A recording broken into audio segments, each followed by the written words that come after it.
വക്കം നിന്ന് ഞങ്ങൾക്കിത് ഞങ്ങളുടെയായിട്ട് ഞങ്ങൾക്കിത് കിട്ടണം, അല്ലെങ്കിൽ ഞങ്ങൾ ആത്മഹത്യ ചെയ്യും. എനിക്ക് ഈ കടം തീർക്കാൻ യാതൊരു നിർത്തിയില്ല. വക്കപ്പ് കൊണ്ടുപോയാൽ ഞങ്ങൾ എന്ത് ചെയ്യും? ഞങ്ങൾ എവിടെ ചെന്ന് കിടക്കും? ഞങ്ങളുടെ കുടുംബസഹിതം കടലില്ല, അല്ലെങ്കിൽ ട്രെയിൻ പാലത്തിൽ തലവെക്കേണ്ട ഗതികേടാണ്. ഞാനിപ്പോൾ നിൽക്കുന്നത് വക്കം ഭീഷണി നേരിടുന്ന മുനമ്പം പ്രദേശത്താണ്. ഇവിടെ 7 സെൻറ്റും 3 സെൻറ്റും വരെ വക്കപ്പിൻ്റെ കരാള ഹസ്തങ്ങളിൽ കിടന്ന് പിടയുകയാണെന്നാണ് അറിയുന്നത്. വെറും 7 സെൻറ്റും കൊണ്ട് മാത്രം ജീവിക്കുന്ന 3 മക്കളുടെ അമ്മയായ സുനു നമ്മളോട് പറയുന്നത് ഈ 7 സെൻറ്റും കൂടി വക്കഫ് കൊണ്ടുപോയാൽ ഞങ്ങൾ എന്ത് ചെയ്യുമെന്നാണ്. നമുക്ക് സുനു ചേച്ചിയിലേക്ക് പോവാം. എനിക്ക് ആകെ 7 സെൻറ്റ് സ്ഥലമാണ് ഉള്ളത്. അത് 3 മക്കളുണ്ട് എനിക്ക്. അത് ഈ വക്കപ്പ് കൊണ്ടുപോയാൽ ഞാൻ എങ്ങനെ ജീവിക്കും? വേറെ ഒരു വരാഴിക എനിക്കില്ല. മക്കളെ 2 പേരെയും കൊടുത്ത് അതിലെനിക്ക് കുറേ ബാധ്യതകളുണ്ട്. ഒരു മകനുണ്ട്, മകനുണ്ട് 2 പിള്ളേർ, അവനും കടത്തിലാണ്. അപ്പോൾ എനിക്ക് ഈ കടം തീർക്കാൻ യാതൊരു നിർത്തിയില്ല. വക്കപ്പ് കൊണ്ടുപോയാൽ ഞങ്ങൾ എന്ത് ചെയ്യും? ഞങ്ങൾ എവിടെ ചെന്ന് കിടക്കും? ഞങ്ങൾക്ക് കിടപ്പടമില്ലാതെ പറ്റൂല. ഞങ്ങൾക്കൊരു 7 സെൻറ്റ് സ്ഥലമുണ്ട്. ഞങ്ങൾക്ക് പണിയെടുക്കാനായിട്ടൊന്നും പോകാനായിട്ടുള്ള കഴിവും ഇതൊക്കെ ഇല്ല. വയസ്സന്മാരാണ്. 6 മാസം ഞങ്ങൾക്ക് 75 വയസ്സായി എനിക്ക്. അപ്പോൾ അതുകൊണ്ട് ഒരു തൊഴിലെടുക്കാനായിട്ട് പാടില്ല, അസുഖമായിട്ട് ഇങ്ങനെ ഇരിക്കുകയാണ്.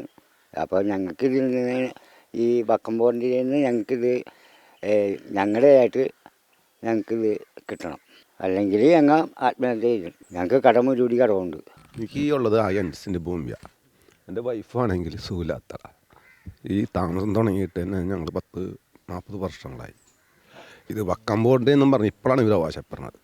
എനിക്ക് തന്നേക്കണം ഭൂമി കോളേജുകാർ തന്നേക്കണം. അവർക്ക് കോളേജിനോട് കേസ് പറഞ്ഞിട്ട് വില തീർവ് മേടിച്ചാണ്. ഞങ്ങൾക്ക് 89 കാലഘട്ടത്തിൽ ഈ സാധനം കിട്ടുമ്പോൾ ഈ വക്കം ബോർഡ് എന്ന് പറഞ്ഞാൽ ഇവരെവിടെ പോയിച്ച് അവരുടെ ഭൂമിയാണെന്നും പറഞ്ഞ് പാവപ്പെട്ട ജനങ്ങളെ ബുദ്ധിമുട്ടിക്കാതെ അന്ന് കോളേജുകാരോട് ഒരു കേസ് പറയായിരുന്നു. ഞങ്ങളന്ന് ആ കുടിയടപ്പും പറഞ്ഞ് ഞങ്ങൾ അവരോട് തന്നെ നിന്ന് കേസ് പറഞ്ഞ കാലഘട്ടം 25 രൂപ കൊടുത്ത് ഞങ്ങൾ കേസ് പറയായിരുന്നു ഇത്രയും വർഷം വരെ. ഇപ്പോഴാണ് ഈ 89 ഈ 2021-22 കാലഘട്ടത്തിലെത്തിയപ്പോഴും വക്കം ബോർഡ് എന്നും പറഞ്ഞ് ടീം ഇവിടെ വന്ന്. അപ്പോൾ അതിക്ക് മുമ്പ് വക്കം ബോർഡ് എന്ന് പറഞ്ഞാൽ ഞങ്ങൾ കോളേജുകാരോട് വർഷങ്ങളായിട്ട് കേസ് പറഞ്ഞുകൊണ്ടിരിക്കുകയാണ്. അപ്പോൾ ഇത് ഞങ്ങൾക്ക് അന്നത്തെ സർക്കാർ നിലപാട് എടുത്തു കഴിഞ്ഞ ശേഷം ഞങ്ങൾക്ക് തരാൻ പോയപ്പോൾ ഈ വക്കം പറഞ്ഞ ബോർഡ് എവിടെ പോയിച്ച്. അപ്പോൾ അതിനൊരു തീരുമാനം ഇപ്പോൾ ആരാണ് എന്താ ചെയ്യാൻ തീരുമാനിച്ചത് അത് ജനങ്ങൾക്ക് ഗുണമുള്ള കാര്യത്തിൽ ചെയ്ത് തന്നെയെന്ന് ഞങ്ങൾക്ക് അപേക്ഷ ഞങ്ങൾ പറയാൻ പറ്റും. അല്ലെങ്കിൽ ഞങ്ങളുടെ കുടുംബസഹിതം കടലില്ല, അല്ലെങ്കിൽ ട്രെയിൻ പാലത്തിൽ തലവെക്കേണ്ട ഗതികേടാണ്. ഞങ്ങൾ എവിടെ പോകാനാണ്? കടലല്ലാതെ ഞങ്ങൾക്കൊരാദരവുമില്ല. ഉള്ളത് കിടപ്പാടവും പണയത്തിലാണ്. 5 സെൻറ്റ് സ്ഥലം ഞങ്ങൾക്കുണ്ട്. ഇതാണ് ഞങ്ങൾക്കുള്ളത്. ഞങ്ങൾ എവിടെ പോകും? ഇത്ര കാലം വരെ ജീവിച്ച ഭൂമിയിൽ നിന്ന് ഒരു നിമിഷത്തിൽ ഇറങ്ങി പോകാൻ പറഞ്ഞാൽ എവിടെ പോകും? ഞങ്ങൾ എവിടെ പോയി ജീവിക്കും? ഇത്ര കാലം വരെ ഇല്ലാത്തൊരു ഇതാണ് ഇപ്പോൾ ഈ വന്നേക്കുന്നത്. ഒരു തരത്തിലും ജീവിക്കാൻ പറ്റാത്ത അവസ്ഥയിൽ എന്ത് ചെയ്യും? ഞങ്ങൾ എവിടെ പോകും? കടലല്ലാതെ ഞങ്ങൾക്കൊരാദരവുമില്ല. 5 സെൻറ്റ് സ്ഥലമാണ് ഇതിലുള്ളത്. അതും കടത്തിലാണ്. ജീവിക്കാൻ പറ്റാത്ത അവസ്ഥയാണ്. ഈ സമയത്ത് വന്നിങ്ങനെ പറഞ്ഞാൽ എന്ത് ചെയ്യും? എനിക്ക് ബഹോറിൻ്റെ പേരിലുള്ളൊരു 3 സെൻറ്റ് സ്ഥലം മാത്രമേ ഉള്ളൂ. ഞാൻ ജനിച്ചപ്പോൾ 3 വയസ്സുള്ളപ്പോൾ വന്ന സ്ഥലമാണ്.